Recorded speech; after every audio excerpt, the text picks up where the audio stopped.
E, amados, a gente fez acho que a primeira parte do Evangelho de João, capítulo 5, né? A gente conseguiu, acho que ficou grande, a gente começou um pouquinho tarde também, né? Aí a gente combinou de ler junto só os 15 primeiros versículos e ficamos na comunhão até versículo 15, né? Eu não sei, assim, pelo horário, a gente está tentando evitar a nossa saída tarde. Não sei se de repente a gente pode ler do 16 ao 30 junto e separar em 3 partes, ou se a gente conseguiria ir até o final, né? A gente vai lendo, cada um vai lendo um, como é que é o costume. Então os judeus passaram a perseguir Jesus porque ele estava fazendo essas coisas no sábado. Perdão. Na verdade, nós lemos esse. Perdão. A gente vai começar a ler do 19, lembra? O 16, 17 e 18, né, Rafinha? Então, 19, perdão. Jesus lhe deu essa resposta: eu lhes digo verdadeiramente que o filho não pode fazer nada de si mesmo. Só pode fazer o que vê o pai fazer. Porque o que o pai faz, o filho também faz. Porque o pai ama o filho e mostra-lhe tudo o que faz. E ele lhe mostrará maiores obras do que estas, para que vos maravilheis. Pois assim como o Pai ressuscita os mortos e os vivifica, assim também o Filho vivifica aqueles que querem.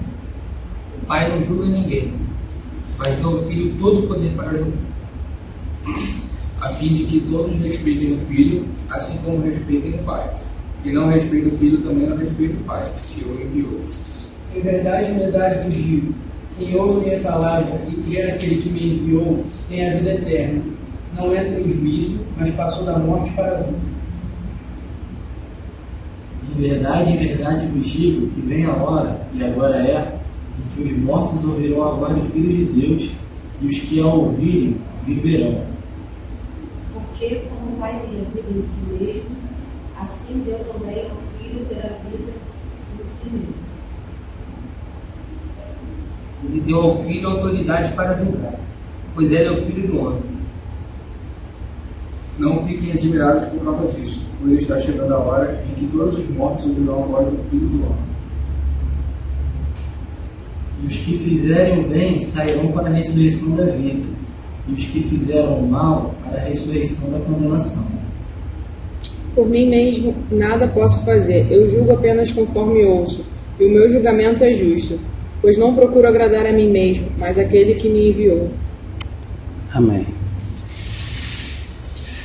Bem, mas eu confesso assim que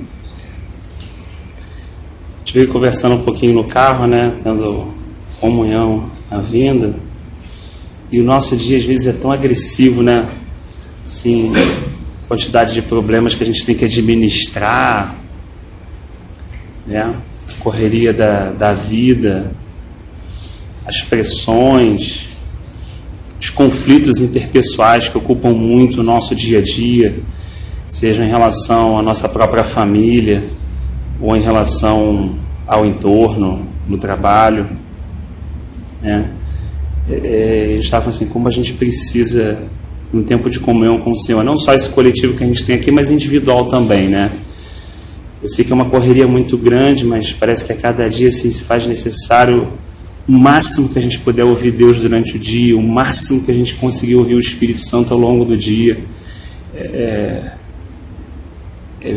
Virou essencial, virou emergencial, né? Aquele que tem tentado de alguma forma manter a botija, a reserva, né? A gente sabe que não tem ninguém bem, né? A gente tem essa liberdade de falar aqui que a gente está numa comunhão informal, onde a gente é uma troca, né? Bem, não tem ninguém. Na verdade, todos nós estamos desesperadamente carentes da misericórdia de Deus, da graça de Deus, às vezes muito cheio nós mesmos, tentando buscar um espaço para que Deus possa de alguma forma ganhar um pouco mais o nosso coração, para que a gente consiga discernir um pouco mais ao longo do nosso dia, ouvir Deus, né? Ter paz nessa comunhão com Ele, de alguma forma ser direcionado por Ele na nossa vida prática mesmo, né? Não numa questão, numa esfera religiosa apenas, né? E é muito importante, quando a gente lê um trecho assim como esse, a gente pedir a ajuda do Senhor no sentido de estar renovando a nossa mente, né?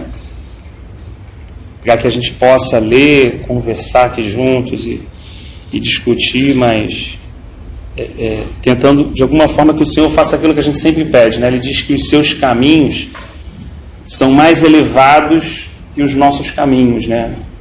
Os pensamentos dele não são os nossos pensamentos, né? E às vezes a gente tenta buscar Deus no nosso caminho, entender Deus com o nosso pensamento, e a gente vai buscando ter uma vida atropelada do jeito que dá, né? Às vezes confuso, às vezes tentando de alguma forma procurar alguma porta que se abra, né?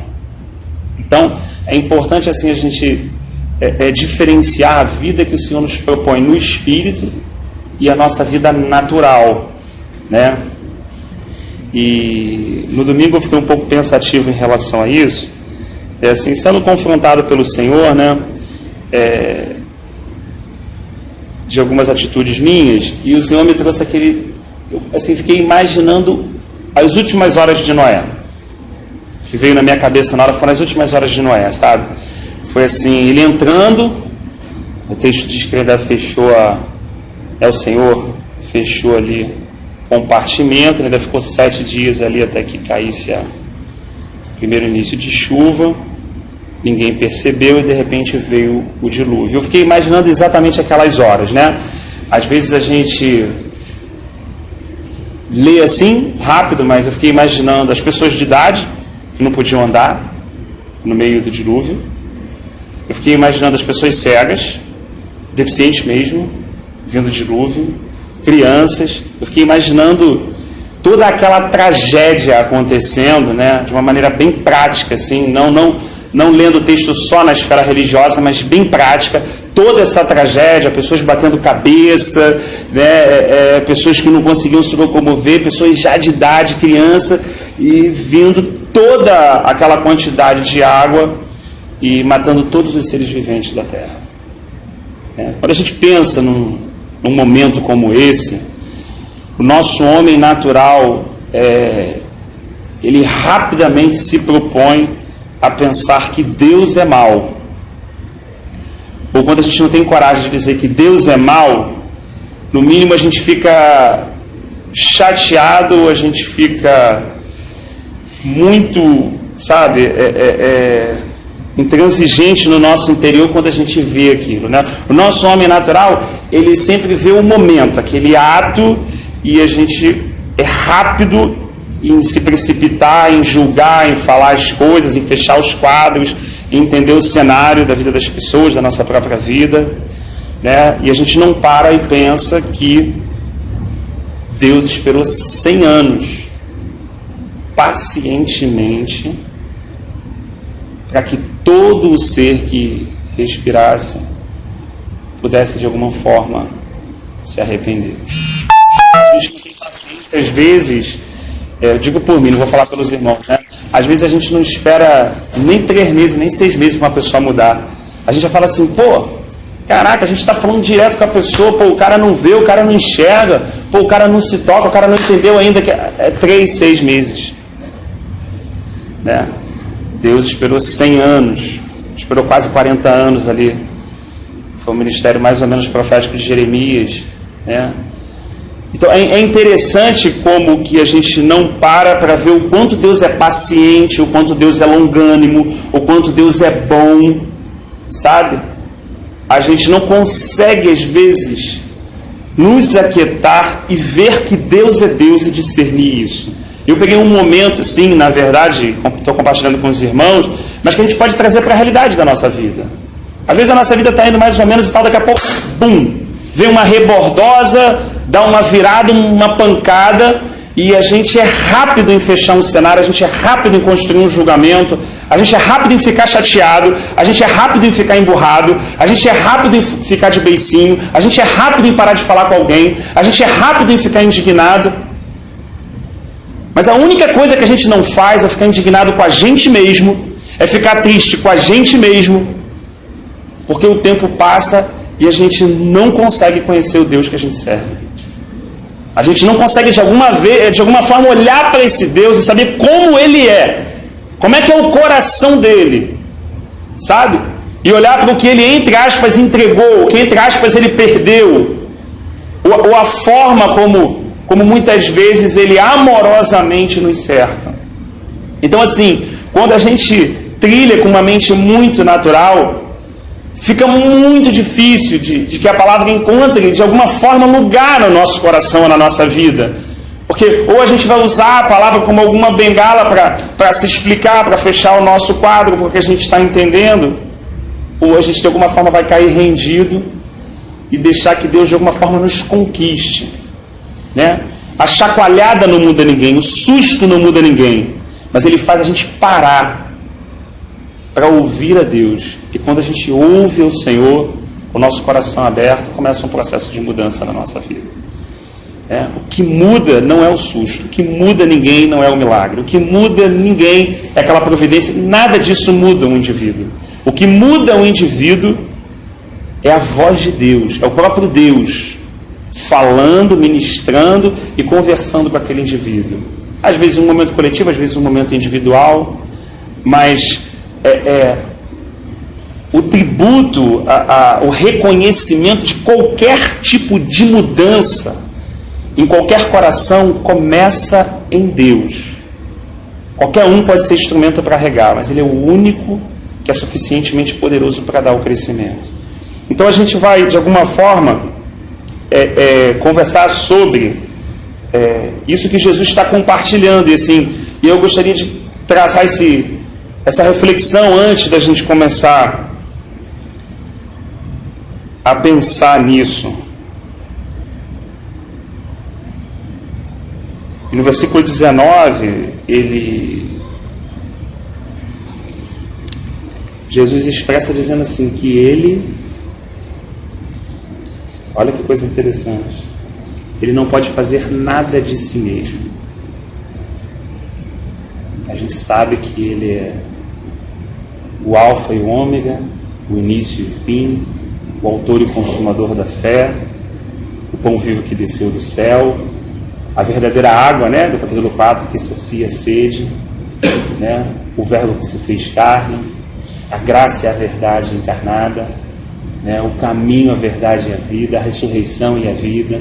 Então a gente vai lendo, vai compartilhando, os irmãos vão colocando, né, e apesar de toda essa significância, toda essa expressão do Senhor, nesse momento Ele diz para aqueles que estão à sua volta que Ele não faz absolutamente nada de si mesmo, né? Ele, não sei porquê, sinceramente, não sei porquê o Senhor, de repente, nesse momento, abre o seu coração e fala isso para aqueles que estão à sua volta, mas Ele deixa claro que Ele só pode fazer o que vê o Pai fazer. Isso Ele semelhantemente faz. Esse grau de dependência, essa vida de espera, essa vida que o Senhor se disciplinou a viver como homem para nos mostrar exatamente como nós deveríamos viver em relação a Ele, né? Acredito que isso se reflete na próxima etapa da cadeia, ou seja, nada a igreja do Senhor poderia fazer que não visse Cristo fazendo, nada a igreja do Senhor poderia falar que não ouvisse Cristo falando, né? E não só como corpo, mas também como indivíduo na nossa vida cristã. A gente, de certa forma, todos nós, eu pelo menos gosto de falar mais de mim assim, mas nós queremos perguntar para fazer, nós queremos saber para fazer, nós queremos encontrar soluções para as coisas, nós queremos resolver os nossos problemas, nós queremos de alguma forma estabelecer, não que haja problema nisso, mas é o modo como a gente conduz isso diante de Deus, às vezes, que nos atrapalha a nós mesmos, né? Quando às vezes caberia a nós exatamente a parar, como o salmista falou, aquietai-vos e saber que eu sou Deus, eu serei glorificado, exaltado entre as nações, ou seja, Deus exigindo de nós uma quietude interior, né? Não a força do braço humano, mas a quietude do braço interior e o olhar voltado para Ele, para ver o que o Senhor está fazendo, o que o Senhor está falando, para que assim a gente possa se mover, exatamente como o Senhor Jesus falava aqui em relação ao Pai, né?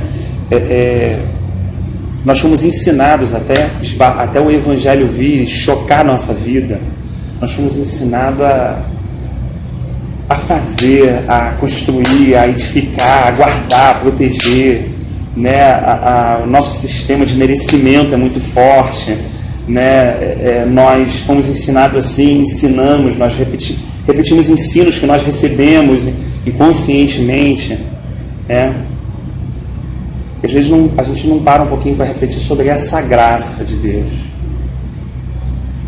sabe? Sobre essa consciência, como a gente costuma falar, não só da informação. A informação é importante, mas a revelação tem uma etapa importante, e depois a realidade espiritual tem outra. A informação, ela não gera absolutamente nada na nossa vida, né? A revelação não, ela traz uma clareza naquele momento, como Pedro teve. A realidade espiritual não, ela é a revelação incrustada na nossa vida e muda o nosso comportamento e as nossas atitudes, porque aquela revelação passa a fazer parte do nosso entendimento quando a gente caminha. E aí a gente, de fato, começa a andar. Não quero dizer de uma forma diferente, porque eu não estou querendo falar assim, eu fumava, não fumo mais, eu roubava, não roubo mais, não estou falando disso. Eu estou falando daquela renovação mesmo que Paulo coloca em Romanos 12, uma renovação da nossa mente.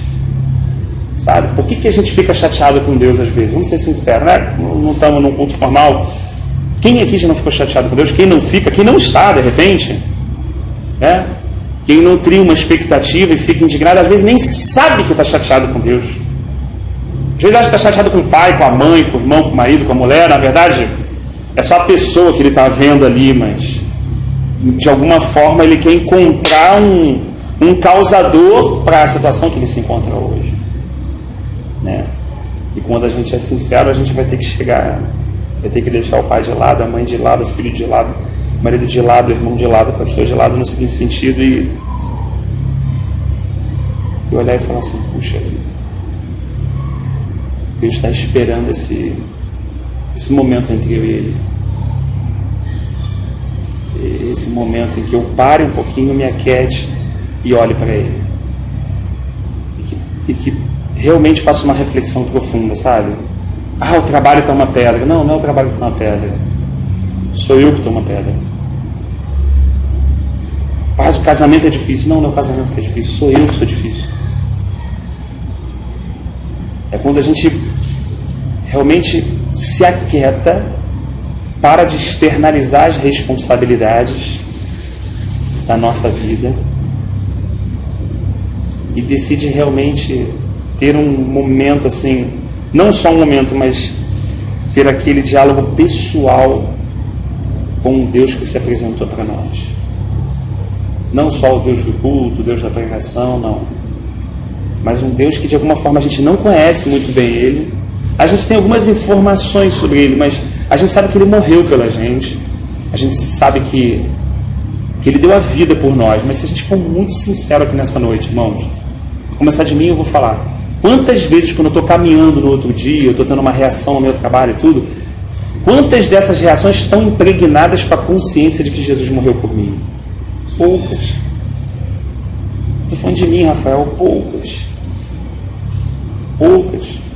Quando eu me iro, quando eu me indigno, quando a minha justiça própria, sabe, salta dentro de mim e eu quero fechar a conta e resolver, ainda mais quando eu acho que eu estou certo, ainda mais quando eu acho que eu tenho razão.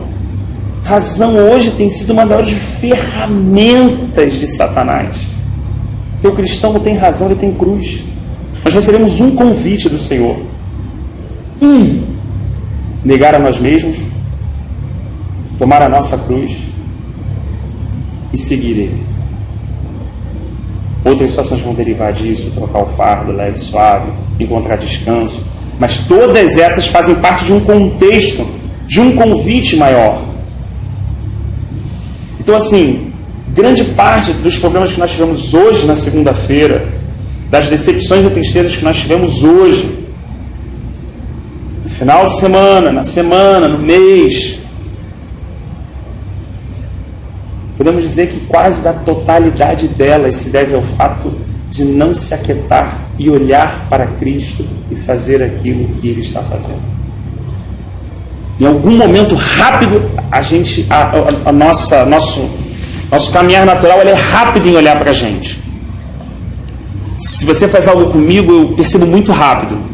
Se eu faço algo com você, talvez você precise me falar, que eu nem percebi que fiz. O nosso senso de justiça própria é muito aguçado, sabe? O nosso juízo de valor é muito exacerbado na nossa vida natural. A cruz veio para destruir isso tudo.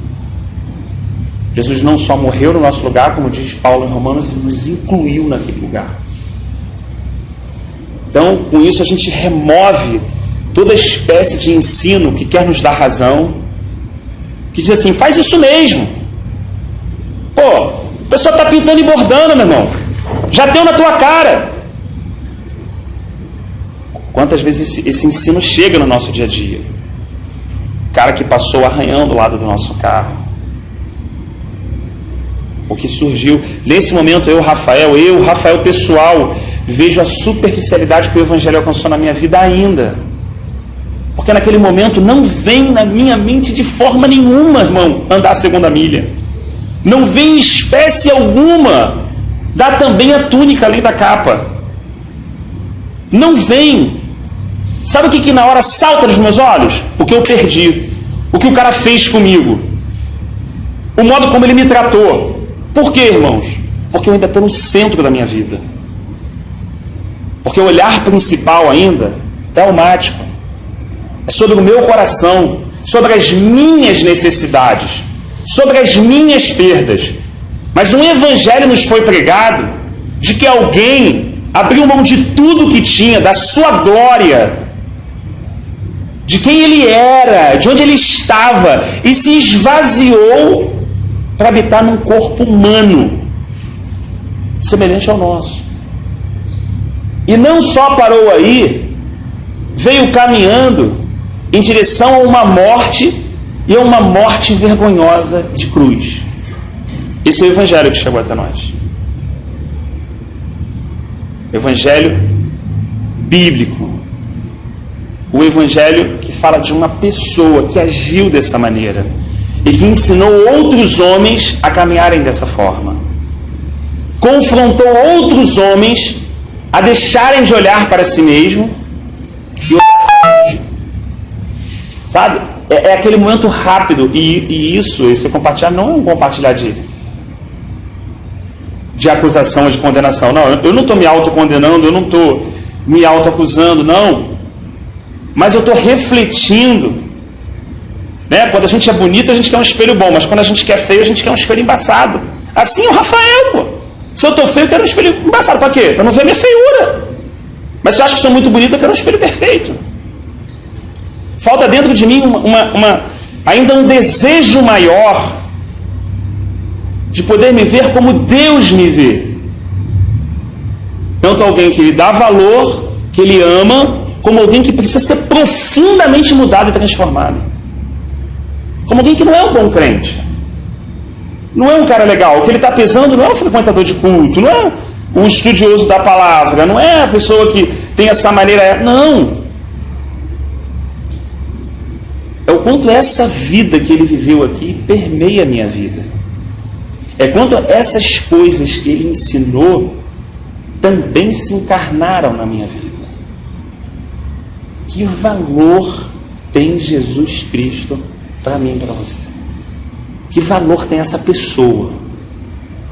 Não o Evangelho de uma forma geral, ou não as centenas de promessas bíblicas que tem, mas o quanto essa pessoa tem valor para nós. O quanto nós somos capazes de ouvir essa pessoa e abrir, por meio do Espírito Santo, e abrir mão da minha forma de pensar e olhar para aquela situação, de uma calúnia, de uma indignação, e falar assim: Senhor, eu te dou graças. Te dou graças porque eu sei que o Senhor está me desconstruindo. Eu sei que para plantar o Senhor tem que arrancar. Eu sei que para edificar o Senhor tem que tirar aqueles tijolos. Eu sei que é necessário o Senhor derramar luz e me mostrar como eu sou realmente. Porque, irmãos, se a gente for também bem franco, bem sincero, às vezes a gente não quer mostrar quem a gente é nem para o nosso cônjuge. Como é que é o nosso ser natural? A gente quer mostrar tudo que a gente é bom. Ó, fiz isso, pá, hoje eu lavei a louça, arrumei aquela coisa. Tudo que a gente puder falar, para de alguma forma a gente ficar bem na fita, com o marido, com a mulher, com o filho, com os irmãos da igreja, a gente faz. Tudo que for envergonhar a gente, hoje eu passei, olhei para aquela mulher e desejei. Eu não quero falar isso. Para mim é chato, é constrangedor falar isso. Eu vou levar isso diante do Senhor, vou pedir perdão, eu vou lutar contra um pensamento dentro de mim, eu não vou querer falar isso. Porque isso vai quebrar minha imagem. Isso vai me desconstruir. Como se alguém construiu alguma coisa a respeito de mim, isso vai desconstruir. Né? Então a nossa natureza adâmica, ela é uma natureza de rapidamente tentar encontrar algum lugar onde a gente fique escondido de Deus, naturalmente tentar se vestir, naturalmente tentar encobrir. Assim é a nossa natureza. E como é que é a natureza de Cristo? Ele vem e se esvazia, ele vem e tira a roupa e morre nu. Ele vem e se envergonha no nosso lugar. Ele vem e assume algo que não foi ele que fez, mas assume como ele estivesse fazendo o mesmo, colocando no ombro dele e pagando por aquilo. Meu irmão, eu fico bolado até quando eu pago uma coisa que é o meu próprio pecado, irmão. Quanto mais quando eu penso na minha mente que eu estou pagando aquilo por causa de uma outra pessoa. Eu já fico pirado. No dia a dia, você está tendo culto e tal, aquela situação, aquele ambiente mais religioso, aquela coisa, a gente até dá uma fantasiada.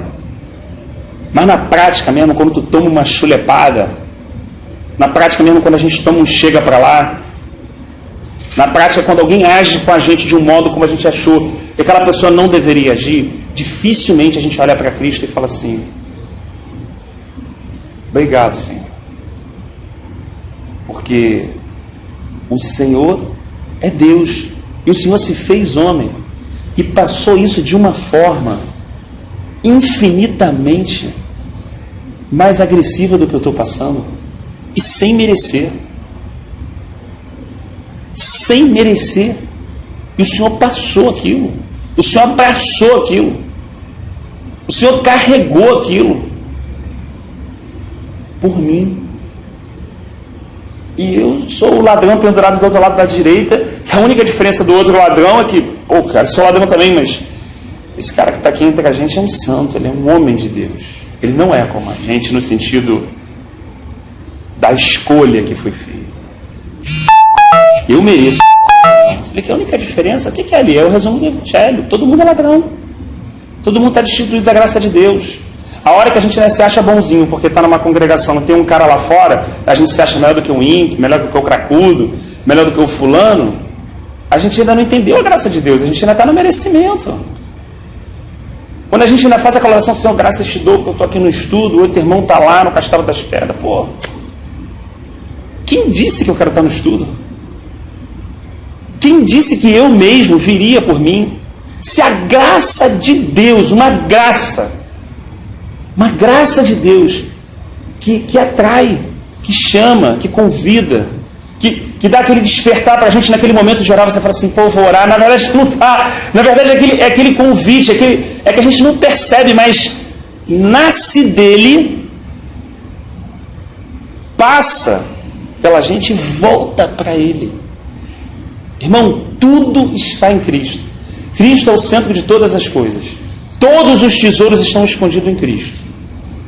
Todos, disse Paulo, todos os tesouros, visíveis e invisíveis, estão escondidos em Cristo. Ele diz em Efésios que o Pai determinou que tudo convergisse para Ele. O que veio e o que não veio. Qual é a grande parte da minha dificuldade da minha vida cristã, talvez da nossa vida cristã? É que nós não queremos convergir para Cristo. Nós resistimos a esse processo. Nós resistimos a esse processo. Quando vem o processo da cruz para tratar a nossa vida, para moldar a nossa vida, nós resistimos como Pedro. Porque nós usamos a mente natural. Falar dessas coisas? Não, isso não. Nós não entendemos. Quando a gente até olha para a vida de José, fica impressionado. Olha para a vida de Moisés, fica impressionado. Olha para a vida de algumas pessoas, fica impressionado. Mas se uma sombra daquilo acontecer na nossa vida, a gente desce em depressão ou grita desesperadamente para Deus parar, ou repreende o diabo, isso e aquilo. Porque, de alguma forma, a gente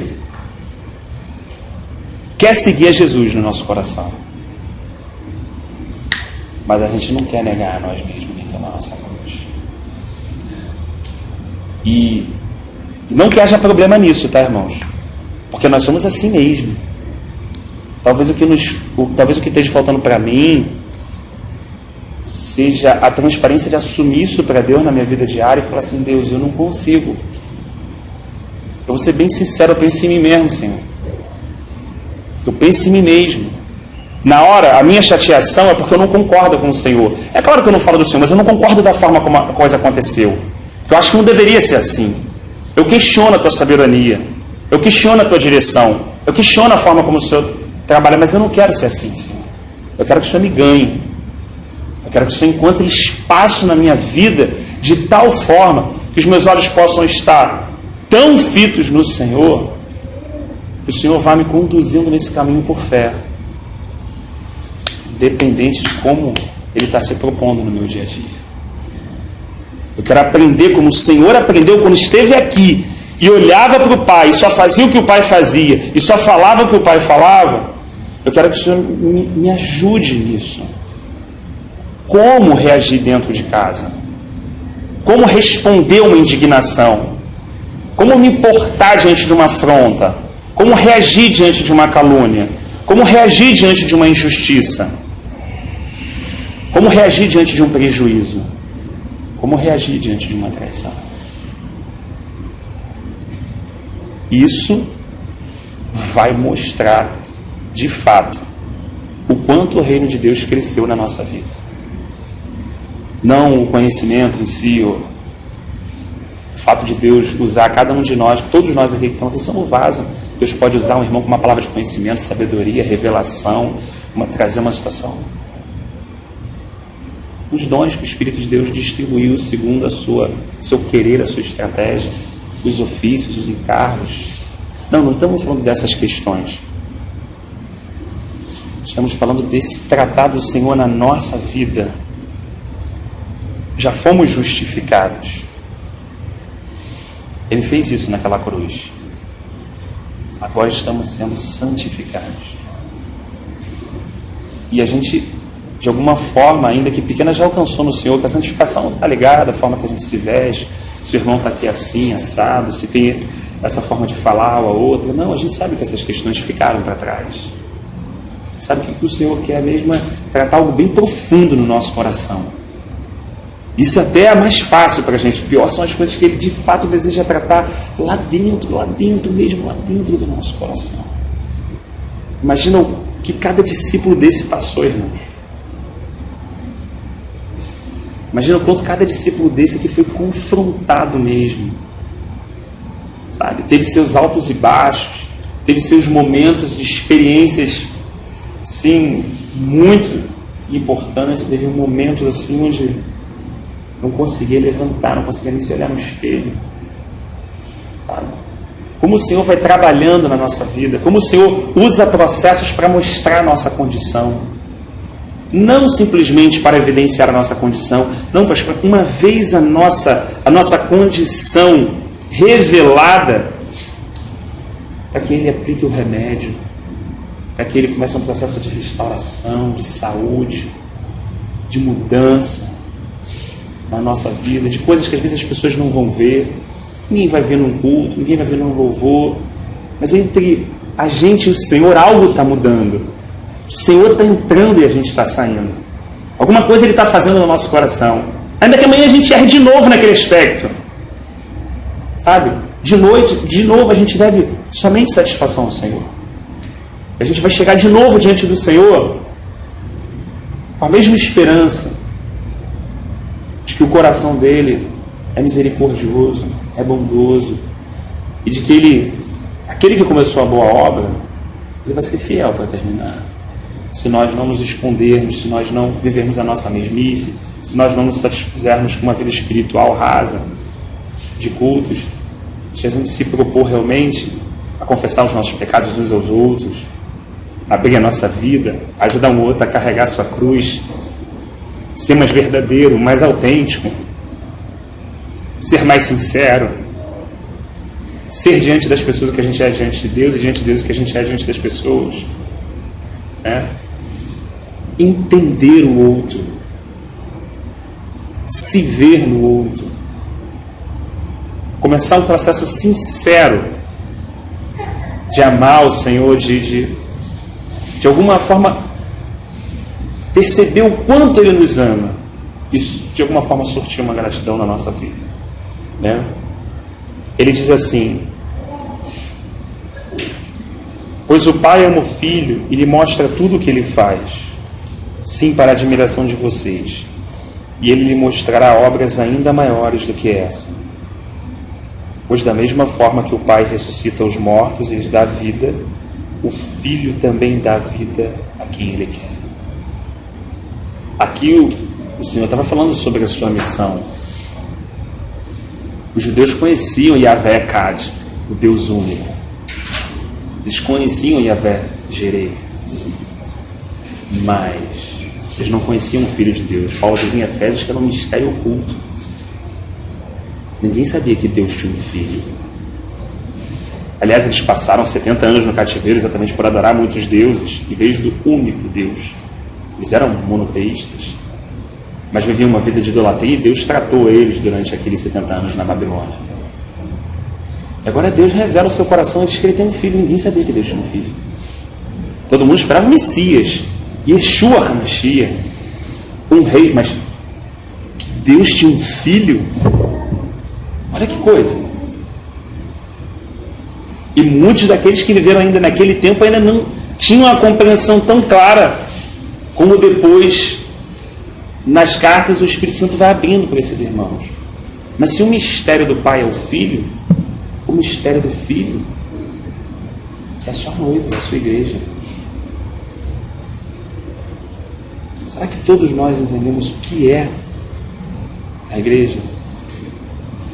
Será que nós somos tão colonizados, tão ensinados, sabe, tão doutrinados a se comportar de uma forma dentro desse lugar?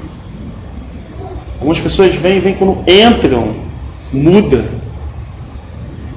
a forma de ser, deixa até de ser natural, porque vai orar a Deus, a pessoa sai com a naturalidade. Será que de repente nós recebemos tantas informações, tantas coisas, que nos dificulta e tolhe o fato de nós queremos de fato abrirmos o nosso coração e sermos nós mesmos diante de Deus quando estamos orando? Nós, os que estamos aqui, somos pais, somos mães, somos filhos, somos pessoas, somos gente. Somos gente. Não mudamos. Você não percebe Jesus fazendo essa mudança. Ele está ministrando sentado dentro de um barco. Ele está ministrando sentado em cima de um monte. Ele está curando alguém encostado num lugar. Você não vê segregação, você não vê a compreensão do reino de Deus fragmentada. Jesus falou, o reino de Deus não é comida nem bebida, é justiça, paz e alegria no Espírito Santo, e não vai vir de modo visível. Ele fala, Lucas registrou isso, ele está dentro de vós. O quanto esse reino pôde crescer dentro da minha vida. A graça veio, nos salvou. Fomos salvos mediante a graça. Fomos salvos pela graça, mediante a fé, desculpa. Isso é dom de Deus para que ninguém se glorie. Só que a graça me tirou de uma situação desesperado, enlamaçado, e me pôs em pé diante de Deus com uma nova veste, justificado, mas com um propósito. A salvação não é um meio em si mesmo, um fim em si mesmo. A salvação é um meio. A graça nos tirou e nos introduziu no reino. Agora nós temos um governo. O nosso problema não é com a graça, o nosso problema é com o governo. A graça, o povo entende bem, a gente vive bem. O governo é isso que nós estamos falando. É essa consciência prática de amanhã, terça-feira de manhã, bem cedo, no colégio, bem cedo no trabalho, em casa, num desconforto, numa situação mal, assim, dita com ruído. O que prevalece? O governo de Deus ou o governo que eu imponho sobre a minha própria vida? Isso deveria de alguma forma gritar dentro da gente. Talvez em vez da gente gritar para Deus fazer tantas coisas que a gente gostaria de ser feito, assim, né? A gente poderia gritar por socorro para Deus. Minha sensação é, se eu pudesse gritar, eu gritaria primeiro para Deus me socorrer. Para Deus, de alguma forma, encontrar o espaço que Ele precisa encontrar dentro de mim, cara. Não onde eu acho que Ele está ou não está. Porque, na verdade, eu gostaria que Ele estivesse. Ele está em nós. Ele está em mim, mas eu gostaria de encontrá-lo, Ele no sentido do governo. No sentido do amadurecimento, da negação, da cruz. Ver esse privilégio de poder sentir lampejos ao longo do meu dia daquilo que aquele que morreu por mim passou. Entender o privilégio de falar assim, puxa, foi isso que ele sofreu. Só que numa escala absurdamente maior. Ele está permitindo que eu apenas sinta. E quando eu sinto isso, eu não devo olhar para mim mesmo e ficar indignado, mas eu devo multiplicar isso milhares de vezes, olhar para Ele, ver isso nele e fazer a conta do amor que Ele tem pela nossa vida. Esse é o olhar. De que quando eu recebo uma injustiça e logo fico indignado, não fui eu não, avisei a fulano lá. Pô, o cara não falou, cara, pô, agora ficou na minha conta. Pô, não, meu irmão, vamos lá, chama o cara lá para a reunião. Não. Antes da alma despertar veroz nisso, que a gente perceba aquilo que está em Deuteronômio 8, eu te conduzi para o deserto, eu te deixei ter fome, eu te sustentei com maná que tu não conhecias, para que tu pudesses entender que nem só de pão viverá o homem, mas de toda a palavra que procede da boca de Deus, para provar o teu coração, para saber se você me amaria ou não fora da religião, na sua questão relacional e pessoal comigo, no meu dia a dia, no seu dia a dia, no meu dia a dia. Então, nós temos essa oportunidade de clamar ao Senhor para Ele mudar nosso entendimento, mudar nossa forma. Qual? Ele fez isso com Jesus, deixar ele no deserto para poder passar por todas essas coisas que ele deixou no Israel. Imagina, Jorge, se Ele colocou o filho dele no deserto, numa cruz. Imagina a maneira como o Senhor, carinhosamente, isso é um privilégio. Precisamos entender que isso é um privilégio. Porque quando a gente está tomando umas disciplinazinhas do Senhor, normalmente a gente, Deus conta isso. É normal no momento ficar indignado. Ninguém está falando aqui que é anjo, é normal ficar indignado. O problema é como a gente trata aquele momento. Se a gente deixa enraizar ou se a gente olha para o Senhor. E aquilo é um privilégio. Deus está pegando a gente, Jorge, botando a gente de cabeça para baixo. Ele está esvaziando a gente, parceiro. Às vezes dói. A gente gostaria de chegar num culto muito bem. Quem gostaria de chegar totalmente vazio de si mesmo? Quem gostaria de chegar totalmente vazio para que Deus, para que pudesse ter o privilégio de Deus o encher? A gente não quer ficar vazio. A gente não quer abrir mão. A gente não quer. Esse é um caminho que o nosso coração não quer. Como o próprio Senhor falou, se fosse possível, passa de mim esse cálice, mas contudo seja feita a sua vontade. A minha vontade ainda não é fazer a vontade do meu Pai. É uma briga dentro de mim, como Paulo falou, é uma luta. Mas nós estamos esperançosos e confiando nele, que ele vai ganhar essa luta, ele vai fazer como Jacó. Ele vai tocar o nosso joelho, ele vai mudar a nossa vida, pô. Custe o que custar, meu irmão. Custe o que custar, Deus vai ganhar a nossa vida. Pegando o caminho que for, vendendo a gente com 17 anos para os amalequitas, permitindo a gente ficar 40 anos em Midian, Jetro, cuidando de ovelha, seja o caminho que ele tomar, irmão. Cristo é a esperança da glória. Ele precisa nos esvaziar por meio do processo da cruz dele na nossa vida, para que de alguma forma esse poder da ressurreição se manifeste em nós. Esse é o resumo, é o que ficou escrito. A esperança da glória não são os meus problemas resolvidos. A esperança da glória não é eu chegar aqui e ter só vitória. A esperança da glória não são os meus planos cumpridos. Cristo em vós é a esperança da glória. Cristo manifesto, Cristo edificado, gerado, construído em vós por meio de um processo. É a esperança da glória. Esse olhar nos ajuda a nos portar diante de todos esses processos na nossa vida, difíceis. Tem um dia bom, tem um dia mau. Tem um dia que tudo estava legal para Jó, tinha um dia que não tinha nada. Tinha um dia que Moisés estava lá, era filho da filha de Faraó. Tinha um dia que ele estava do lado do poço, lá cuidando de ovelha, andando com chinelinho de couro. Imaginou o que é isso? Tem um dia que tem. Paulo falou que aprendeu a viver em toda e qualquer situação. Ele vai nos ensinar a viver numa situação, depois ele vai, é cíclico. Há momentos em que ele vai soprar, mas que ele vai segurar. Momentos que ele vai dar, mas que ele vai reter. Tudo isso por quê? Nós somos predestinados à sua imagem. Ele vai imprimir a sua imagem em nós. Se isso for, de alguma forma, ele encontrar esse espaço na nossa coração, ele vai imprimir a imagem dele em nós. Porque esse é o propósito, olha só o propósito que ele falou. Façamos o quê?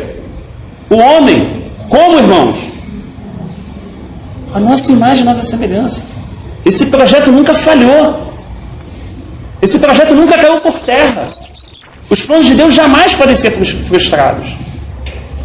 Chegou o segundo Adão, que por meio dele, da sua obra, da sua pessoa e da sua graça, isso será feito nos homens que abrirem o seu coração. O que está em pauta? A imagem, a semelhança que ele está imprimindo em cada um de nós. Quando você imprime, você talha, você muda a superfície original para poder escrever alguma coisa. O Senhor está fazendo isso na nossa vida. Não vamos deixar ninguém nos confundir. Não vamos deixar ninguém chegar com qualquer papo e nos dar razão e falar para a gente olhar para o nosso coração, sabe, encher. Não. Vamos continuar ouvindo o Senhor na nossa vida. Vamos continuar indo aos pés de Cristo. Vamos continuar de alguma forma, não nos perdendo na obra de Deus, não nos perdendo no ministério do Senhor, não, mas encontrando o Senhor da obra, encontrando o Senhor do ministério, encontrando aquele que é único realmente da gente dar toda a glória, todo o louvor e toda a honra. Não ter expectativa em homens, são falhos, todos são falhos. Sabe? Expectativa em ministérios, expectativa nisso, expectativa naquilo. Agora eu encontrei. Questão de tempo vai se frustrar. Agora eu achei lugar. Questão de tempo. O Evangelho não nos chama para um lugar. O Evangelho não nos chama para um momento. O Evangelho nos chama para Cristo. E para permanecermos em Cristo. Paulo falou que gostaria de ser achado em Cristo. É a centralidade. Não podemos viver um cristianismo sem Cristo. É isso que é ensinado hoje em dia. E é totalmente possível viver o cristianismo sem Cristo. Porque a gente toda hora, como Paulo falou assim, esmurro a minha carne todos os dias, para, tendo levado muitos a Cristo, não seja eu naquele grande dia desqualificado. O que está contando aqui não é o que eu fiz, não é o que eu sou, não é o dom, não é A, não é B, não é C, não é nada. É estar em Cristo. É permanecer em Cristo. É ter um relacionamento pessoal com Cristo. É aprender no dia a dia, vagarosamente, a honrar Ele. Quando nós gostamos muito de alguém, nós honramos essa pessoa. Nós honramos um pai, que significa muito para a gente. Ou nós honramos um cônjuge, ou nós honramos uma pessoa no trabalho, porque a gente tem ela em autoestima e ela é uma pessoa que tem uma bagagem muito significativa. O Senhor está nos ensinando lentamente a honrar quem? Ele. Não é que a gente está em busca do sofrimento, irmão. Não é que a gente está em busca disso. Ninguém tem busca disso. Não é isso que a gente está falando. A gente só está falando que não importa o que a gente passe, o desejo do nosso coração vai ser no final: Senhor, me ajuda a te honrar. Me ajuda a reconhecer o preço que o Senhor pagou naquela cruz, o valor que isso tem. A gente não pode saber tudo que o Senhor sentiu ali, Senhor. A gente não pode saber tudo quanto o Senhor contrariou o Senhor mesmo para estar ali pendurado naquela cruz. Mas o Senhor pode ir abrindo para nós, como Paulo falou, o comprimento, a largura, a profundidade e a altura desse amor. E cada vez que a gente caminha nele, descobrindo que nada e ninguém vai poder de alguma forma nos separar do amor de Deus que está na pessoa de Cristo Jesus. À medida que a gente mergulha nesse amor, à medida que cada vez que vem essas afrontas, essas situações, a gente não olha para a gente olha para ele e vê o quanto ele nos amou. Quanto muitas vezes mais ele, se eu estou me sentindo só, ele ficou muito mais só na cruz, para que eu mesmo só hoje possa ter comunhão com ele. Nunca, nunca nada do que cada um de nós passaram a atravessar, por mais duro que seja na nossa vida, nunca vai ser maior do que ele passou, do que ele fez. Como homem. E sendo aquele Deus Emanuel, presente todos os dias conosco. Estando conosco no fogo, na água, no dia bom, no dia mau, na água tranquila, no pasto verdejante, mas também no vale da sombra da morte. Sabe? O que importa? A gente não pode ouvir a pregação do pasto verdejante. Venha para cá para o pasto verdejante. Não. O que deve centralizar a nossa vida é que eu quero estar no pasto verdejante com Deus, mas eu quero estar no vale da sombra da morte com Deus. Ainda que não temerei mal algum, porque tu estás comigo. É quando a presença de Deus passa a ter um valor acima de todas as demais coisas, acima do que eu desejo, do que eu planejo, do que eu quero, do que eu almejo para a minha vida pessoal. A presença dele passa a ter um significado para a minha vida, uma riqueza para a minha vida. Está muito mais além das outras pérolas, Além disso, o Pai ninguém julga, mas confiou todo o julgamento ao Filho. Está centralizando mesmo a pessoa do Senhor, para que todos honrem o Filho como honram o Pai. Aquele que não honra o Filho também não honra o Pai que o enviou.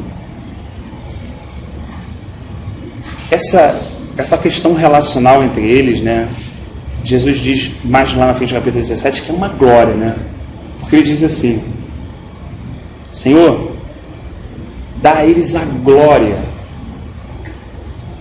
que nós temos de sermos um, para que assim como eu sou um com o Senhor, eles sejam um também. Olha só que interessante.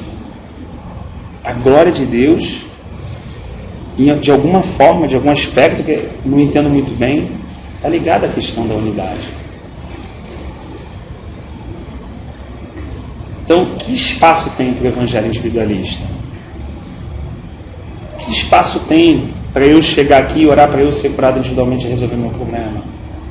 Só o meu problema. Não que tenha problema nisso, mas a gente não está falando do problema em si, não tem problema nenhum nisso. Mas a gente está falando da maneira como a nossa mente conduz isso. Da maneira como a gente estabelece uma vida de listas diante de Deus 31 de dezembro. Então a gente percebe o quê? Que muitas vezes não há glória de Deus. Muitas vezes pode haver o ativismo, o movimento, mas a glória, precisamos ser um. Salmo 133 diz que ali, onde os irmãos vivem juntos em união, algumas traduções, que é como o óleo que desce sobre a cabeça de Arão, a barba dele. O Senhor diz que ali ele decreta a bênção e a vida. Onde a unidade é a vida. Olha que coisa interessante. Onde a vida é a luz, a clareza, não há confusão. Então, assim, de alguma forma, lendo isso e refletindo, né, que eu tenho de alguma forma pedido a Deus, eu queria ouvir também um pouco os irmãos nesse sentido, é que a gente não dobra essa palavra para a nossa vida ficar boa.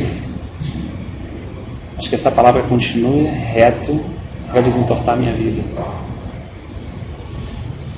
Sabe? Não quero entender diferente para ficar um pouco melhor. Quero que seja aquilo que é, para endireitar na minha vida o que precisa ser endireitado.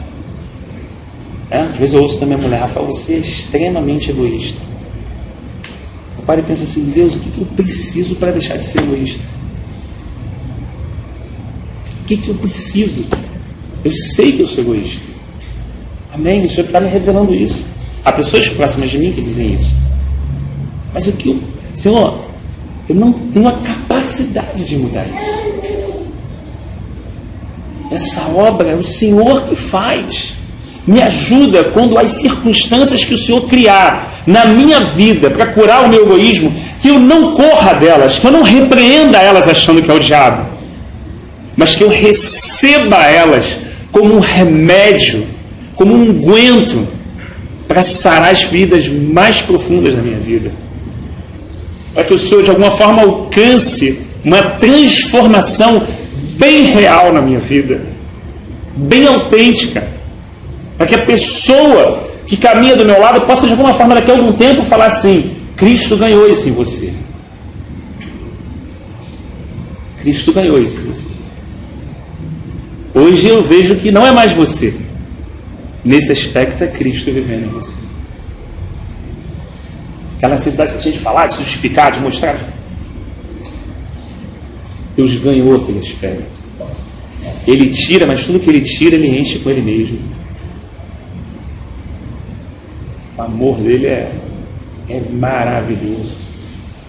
Por mais que a nossa carne tenha medo, por mais que o nosso coração tenha medo do processo, a gente não sabe onde vai terminar. É claro que Pedro falou aquilo, como qualquer um de nós falaria.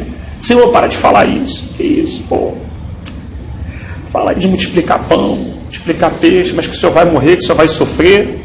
Esse discurso não. Pedro não queria ouvir aquele discurso do Senhor, nem dele mesmo, porque aquele discurso é chegar nele. Eu não quero Cristo, eu quero Jesus, pô. Eu não quero aquele que caminha em direção à morte, eu quero aquele que cura, que faz isso, faz aquilo. Só que tudo aquilo que ele fez foi naquele momento histórico, temporal. E ele disse o quê? Que se ele não fizesse aqueles milagres, as pessoas não creriam. Mas aquilo tinha um propósito. O curar, o mudar, o fazer aquilo, não tinha um fim em si mesmo, tinha um propósito em quê? As pessoas conhecerem ele como ele é. A sua pessoa e a sua obra. Para que todos pudessem ser conduzidos a ele. Olhar ali, olhamos para ele e não fomos confundidos. Fora isso, é desesperador. Tirar os olhos de Jesus Cristo é desesperador. É a experiência de Pedro, é dar aquela olhadinha assim, você afunda na hora. É uma coisa impressionante como é que a nossa alma, Às vezes a gente tenta estudar isso e tal, e não dá, uma questão espiritual. Você está olhando para Cristo, irmão, você olhou para você, você afunda. Em questão de minutos você pode entrar no processo de depressão. Questão de minutos pode terminar o teu dia e você está mal e não sabe nem como você ficou mal aquele dia. Você sente vazio e você não percebe. Aquela figura perfeita de Pedro. Pô, meu irmão, sou pescador, eu entendo de tempestade. Olha aquilo ali, putz, como é que essa conta vai fechar? Acabou, afundou. Mas enquanto ele estava ali olhando para Cristo, não sabia nem como estava neutralizando ali da gravidade, não sabia nem como é que... Não dava nem para explicar, para entender, mas ele olhando para o autor e consumador da fé dele, que Abacuque fala, o justo vivendo pela fé mesmo. Não dá para olhar, como ele fala para Josué, nem para a direita, nem para a esquerda, para nada. Não dá para entender, não dá para julgar, não dá para falar, não dá nada, só olhar para ele. Só permitir que ele se torne tudo para nós de alguma forma. A nossa vida vai fazer sentido. Fora disso, a nossa vida vai ter um bojo espiritual para fazer uma composição de algo mais, para aliviar a nossa consciência. Quer dizer, pô, buscar a Deus. Mas o Evangelho não veio para isso. O Evangelho veio para... É um reino. É o Evangelho do reino de Deus. Ele é um reino com princípios antagônicos e radicalmente diferentes de tudo que a gente aprendeu até agora. Irmão, todo dia quando eu acordo, eu descubro que estou fazendo alguma coisa errada em cima de alguma coisa errada. Pai, vamos não sei onde no final de semana. Filho, papai está sem dinheiro. Ah, então vamos não sei o que e tal, lá em Teresópolis, isso aqui. Filho, papai está sem dinheiro. Ah, vamos não sei o que. Filho, papai já falou, está sem dinheiro. O que está ensinando minha filha? Ela corre atrás do dinheiro. Só que a gente não para pensar nisso. Você quando ela fala assim, papai, vamos em tal lugar, filha? Vamos ver? Ajoelha aqui do lado do papai, vamos orar. Se Deus quiser nos levar até lá, Deus vai abrir essa condição, a gente vai estar lá, por alguma situação. Chega aqui, dobra o joelho, vamos orar. Irmão, isso aqui é triste. Eu não tenho realidade de evangelho de Deus, coisa nenhuma. Eu gosto de vir para a igreja, irmão. Entendeu? A prática, o que rasga a gente, o operar da cruz, a gente corre. A gente foge, achando ainda que é o diabo, botando na conta dele. Quando na verdade é o amor e a graça de Deus manifesta e dentro da gente com uma palavra que separa a alma do espírito, junta de medula, propósito de pensamento. O que é do homem, o que é dele, o que é da terra e o que é do céu. Operando uma cirurgia dentro de nós. Isso é que nós precisamos de alguma forma permitir que Deus faça. Por isso que Paulo falou que parecia meio maluco, falando assim, que se alegrava naquelas coisas e tal, mas não no sentido do sadomasoquismo, não, mas no sentido do que Deus estava fazendo, do processo que ele ia conduzir. A graça de Deus vai superabundar mais, porque a graça é como uma anestesia de Deus. Quando você está com graça, irmão, quando você está com graça mesmo de Deus, o sujeito senta o negócio a mão na tua lata e você não sente, é impressionante. Mas, irmão, quando eu estou olhando para mim, estou numa vida olhando para aquilo que é meu, como Paulo fala para a gente não olhar, né? Somente para aquilo que é nosso. Pô, meu irmão, o nego me leva 10 centavos, ficou bolado, reclamando o dia todo. Irmão, os meus sofrimentos, as minhas mazelas, as minhas dificuldades, não são em função do pecado, do mundo, do diabo, disso não. São em função de eu não olhar para o Criador do universo. Para não manter os meus olhos nele. Me movendo em conhecer a Ele. A vida eterna é essa. É conhecer a Ele. É permitir esse choque mesmo. É não se agredir com esse choque. Mas permitir que esse choque provoque o resultado devido, porque ele é um choque de amor. Ele é um choque de amor. Ele é um choque de alguém que ama a gente mais do que a gente mesmo. Então ele diz assim: eu lhes asseguro, quem ouve a minha palavra e crê naquele que me enviou, tem a vida eterna e não será condenado, mas já passou da morte para a vida. A gente entende o versículo realmente como uma questão pontual do processo da salvação, mas quem ouve a minha palavra, olha que coisa interessante. A gente está falando não só da salvação no sentido de crer e ser salvo, no sentido da fé, mas no sentido como Paulo coloca, de desenvolver a sua própria salvação, no sentido de permitir, como Pedro coloca também, que a palavra poderosa opere a transformação na nossa alma. Que a nossa alma seja realmente governada pelo Espírito. Não. Isso não. Não, vou lá, vou falar com aquele cara. Porra. E aquele maluco pensa que é, parceiro? O cara chegou agora, já criou uma confusão, já não sei o que, papapá. Irmão, daqui a pouco a gente fala, a gente não está certo. Daqui a pouco a gente está cheio de justiça própria, cheio de razão, e tu fala para alguém que, pô, mas é isso mesmo, que é isso? Aí a pessoa dá razão. Pô, o diabo gosta de dar razão. Tu nunca vai ver o diabo tirando a razão de ninguém. Você nunca vai ver o diabo levando alguém para o deserto. Porque quem leva para o deserto é quem? O Espírito Santo. Quem levou em Oséias o povo para o deserto? Cerca de espinho, o Senhor. Quem levou Jesus para o deserto? O Espírito Santo. Quem leva o homem, tira todas as bengalas, todos os entretenimentos, todas as atenções, para que o homem tenha o privilégio de olhar para o seu próprio Criador e confrontar Ele. É o próprio Deus. É Ele. Isso é amor. Só que é um contexto diferente de tudo que a gente aprendeu de amor hollywoodiano. De amor permissivo, plenamente. Não. Um caminho de amor diferente do que a gente aprendeu do que é amor. Tem que ser diferente, né? A gente perde para ganhar, a gente desce para subir, é tudo ao contrário. Como é que a gente acha que vai ser o amor dele? Então, quando a gente cria expectativas com uma mente natural, como Paulo colocou em Romanos 12, a gente se frustra. A gente vê muitos irmãos frustrados, muitos irmãos tristes, muitos irmãos cabisbaixos, às vezes um pouco enfraquecidos na fé. Fala assim, não, porque Deus não olhou, porque Deus não fez, porque Deus prometeu. Não, irmão. Olha para Abraão, o cara ficou 24 anos esperando o que Deus falou, o dia que Deus entrou na casa dele para visitar ele, meu irmão. Se ele tivesse essa mentalidade, ele pegava Deus e falava assim, aí ó, senta aqui agora que a gente vai acertar. Eu estou há 24 anos esperando tu cumprir um negócio que tu falou na minha vida. Agora tu vem me visitar. A gente não tem essa cara de pau de fazer isso, mas a gente tem uma cara de pau de fazer outras orações de indignação, que é mais ou menos isso.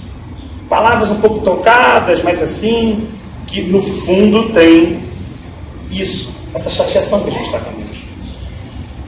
O que ele fez? Senhor, senta aqui, aí, faz a coalhada, faz um negocinho, faz não sei o que, pega aquele animal, fala, serviu o Senhor e deixou o Senhor como? Honrando o Senhor na casa dele. Em nenhum momento ele falou nada, cobrou nada de Deus, nada, zero. Em nenhum momento ele falou os prejuízos, os problemas, sabe, que ele poderia botar na conta, de Ismael, de Agar, de Ló, de situação, de aquela nada. Ele só recebeu o Senhor na casa dele e honrou o Senhor. E aí o Senhor falou que no próximo ano ele daria um filho a ele. Mas porque o relacionamento dele não estava no que Deus prometeu. Estava em cada dia aprender a honrar o Deus que havia chamado ele. Então, a minha oração chorosa, Deus, e tal, opera aquela situação, faz isso e tal, por trás disso tudo está uma chateação, está uma inconformidade. Se a gente fosse verdadeiro, Deus, eu não concordo, acho que não deveria ser assim minha vida, acho que o Senhor não cuida de mim como eu deveria cuidar. É que a gente não tem a cara de pau dos nossos filhos. Como é que o nosso filho fala pra gente? Fala aí, como é que ele fala dela? Você não é meu pai, eu prefiro o pai do Lucas, que é muito melhor do que você. É isso que meu filho fala. Você acha que eu não faço isso com Deus? Igual. Aliás, Deus permite eu ter um filho para eu entender a paternidade e poder ter a clareza do que eu faço com ele todos os dias quando acordo. Eu te odeio. Fala assim, quando está com raiva. Ó, não vai no parquinho, acabou, você falou que ia estudar, não estudou, você vai fazer o dever de casa. Tu acha que eu queria me aborrecer com o dever de casa? Eu queria ver minha televisão, não tá nem aí, meu irmão. Dá um trabalho do caraca educar. Dá um desgaste danado. Tem que amar muito, meu irmão, pra ficar em cima. Tu não fez, apaga aqui, faz de novo. É desgastante pra caraca, meu irmão. É melhor falar assim, não, vai lá pro parquinho, aí bota lá o futebol pra ver. Esse é melhor, pô. Esse é o pai legal para aquela criança. Esse é o Deus legal para o Rafael. Só que o nosso Deus não é assim.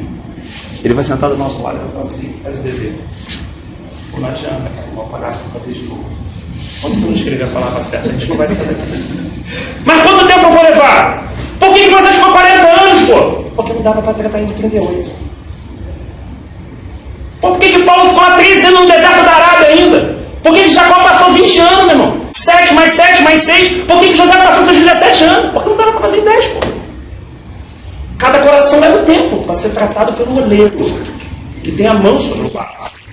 Então ele vai ficar lá. Aquilo vai me enervando, irmão. Quando Deus está agindo assim comigo, aquilo vai me enervando. Porque eu quero sair da bodega daquela cadeira. Eu quero fazer outra coisa. Eu sou igual ao meu filho. Porque eu não entendo a importância de aprender aquilo. Eu não entendo, é totalmente limitado. Isso, pelo menos, era para a gente ter mais paciência com os nossos filhos, né? Mesmo assim, nem isso, às vezes dá, né? A gente ainda falha nessa questão também, às vezes fica um pouco irado com eles. Deus ficasse irado com a gente, né? Nessa medida. Então, assim, puxa vida, não seria melhor se eu falasse assim, pô, é isso mesmo? Irmão, enquanto eu não parar e me envolver com aquele deverzinho de casa, estou dando um exemplo do dever de casa, enquanto eu ficar de corpo mole, enquanto eu não entender o que é para fazer, ele tinha 5 maçãs, ele deu 2, enquanto eu não entender, enquanto aquilo não fizer parte, enquanto eu não raciocinar aquilo, não adianta, ele não vai sair de lá. Enquanto ele não conseguir, você não está mudando isso por causa do fulaninho, Rafael, você não vai mudar isso por causa do pastor do Adas. Não, não é isso. Eu não quero que você seja boa gente, Pai do Senhor e tal, não sei o que, irmão, glória a Deus, aleluia, não. Eu quero que você entenda isso, esse aspecto na sua vida. Realmente compreende. Faça esse exercício espiritual. Compreenda, isso vai entrar, isso entra, irmão. Por meio dele operando em nós. Infinitamente mais do que pedimos ou pensamos. Então, esse processo. A gente não pode aceitar, a gente não pode se esconder atrás de dom. Isso é uma desgraça. Deus usa, tu fica em cima de que Deus usa. Meu irmão, Deus usa, mas tu com trocentas falhas para consertar. Assim, dentro de casa, com a minha mulher, com os filhos, trocentas falhas. Não vou falar do que Deus usa, vou falar do cacetada de coisa que Deus tem para mudar na minha vida. Tá bom, Deus pode levantar o vaso, usar o profeta tremendo. Mas quando terminou de usar, ele tem que ter a graça de falar, irmão, meu casamento está uma M. Preciso da graça de Deus. Preciso que Deus me ajude a ser um marido melhor. Irmão, se nós formos autênticos, verdadeiros diante de Deus, como a graça de Deus iria superabundar no nosso meio. Mas se todos nós, cada um quiser esconder um pouco daquilo da dificuldade que tem, irmão, cada um fica na sua aparência. E às vezes o que a gente tem é uma palavra, um louvor e uma oferta. E a gente volta para casa, a gente está atrás de quê, irmão? A gente está atrás de vida. O nosso coração está atrás de vida e vida em abundância. É isso que a gente está buscando a qualquer preço. Custe o que custar. Então, irmãos, a gente vai ter que fazer aquilo que está escrito mesmo na palavra. Deixar a vergonha de lado, a imagem de lado, tudo de lado, e falar assim, Deus, eu sou doente. Me ajuda. Senhor, o meu equilíbrio. Me ensina. Me ensina quantas vezes for necessário nesse processo. O Espírito Santo vai fazer isso com todo carinho, com toda a graça e com todo amor. Vai fazer. Tudo isso só é possível por causa da obra que ele fez naquela cruz. Por isso ele falou que tudo está consumado. Na cruz há toda a providência de Deus para todos os homens. Está todo favor, toda graça, todo perdão, toda mudança, toda transformação, toda explosão de vida com a morte dele. foi servida naquela cruz. Para todos os homens moribundos que reconhecem a sua autêntica situação, reconhecem quem Ele é, a sua pessoa e a sua obra. E o Senhor vai iniciando esse processo de mudança. Por causa do nosso horário, acho que a gente vai terminar um pouquinho aqui. Não fiquem admirados com isso, pois está chegando a hora em que todos que estiverem nos túmulos ouvirão a sua voz e sairão. Os que fizerem o bem, na verdade ele está citando o texto do fim do capítulo de Daniel, né? Já falando da ressurreição dos mortos, né? Até a irmã de Lázaro tinha essa consciência. Quando o Senhor fala sobre ela, ela diz assim: eu sei que meu irmão no último dia vai ressuscitar. Então, era uma consciência da questão da ressurreição dos mortos muito claro para os judeus, mas Jesus ensina uma outra realidade ali. Ele fala assim: não, só a ressurreição e a vida. Pô, irmão, aquilo ali não é possível. Cara, eu fico imaginando o que aqueles irmãos que estiveram ali viveram quando Jesus pegou e bradou, meu irmão. Chorou e bradou: Lázaro, sai para fora. E o cara morto há 4 dias, já do outro lado, nem mais nessa dimensão. A voz física, que também é espiritual, atravessa as dimensões e entra, meu irmão,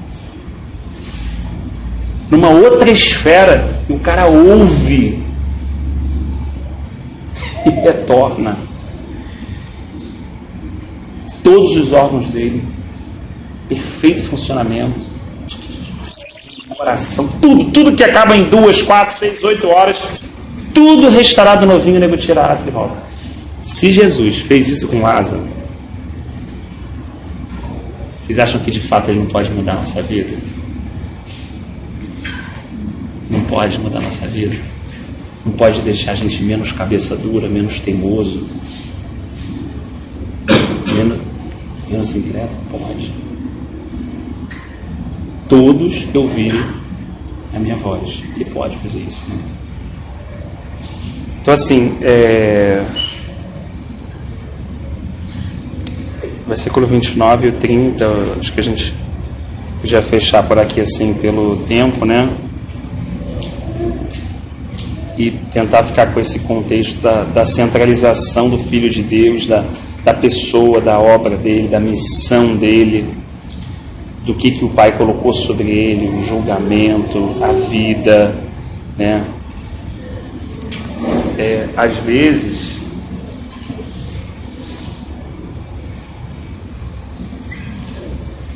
às vezes não, né? Quase sempre.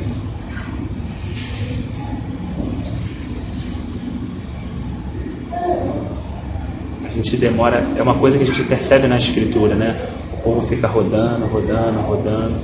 Alguns servos de Deus percebem o processo assim, né?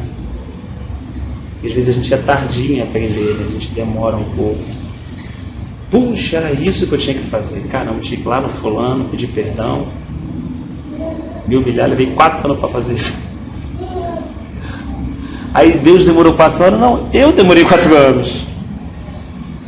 Porque eu achei que o tempo ia passar, que ele ia resolver. E Deus estava igual aquele pai ensinando o filho: parceiro, enquanto você não ir lá, Deus, mas todo mundo faz isso, todo mundo vai lá, não. Vou lá. Vou te abençoar, porque eu sou pai, vou cuidar de você, vou botar o alimento sobre a sua mesa, vou te guardar das enfermidades, mas vou ficar esperando você consertar isso. Até o dia que o Rafael decide levantar e fazer aquilo que Deus espera. Enquanto isso, a vida espiritual está estagnada. Vem no culto, ora, louva, oferta e tal. Mas em termos da vida espiritual, da comunhão com o Pai e com o Filho, ele está aguardando. Está ali, Emmanuel conosco, está ali.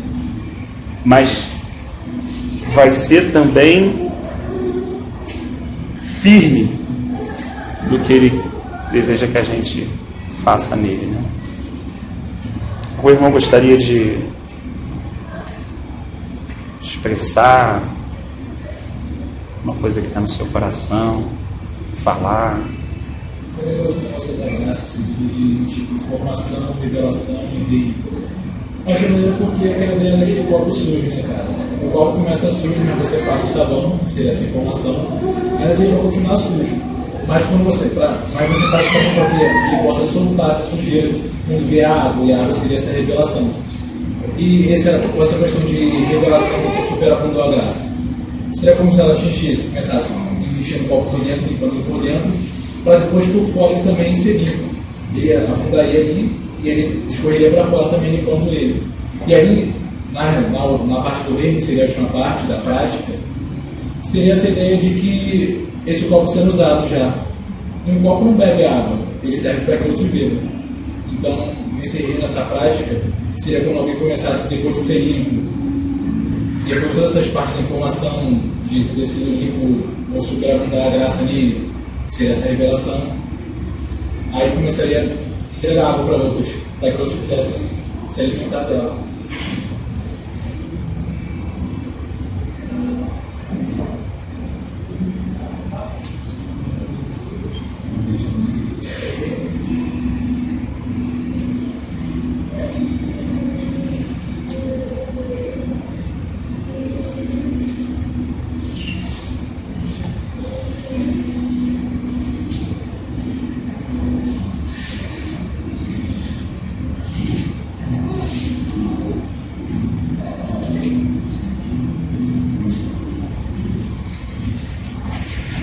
Marcelão, que nos visita aí hoje.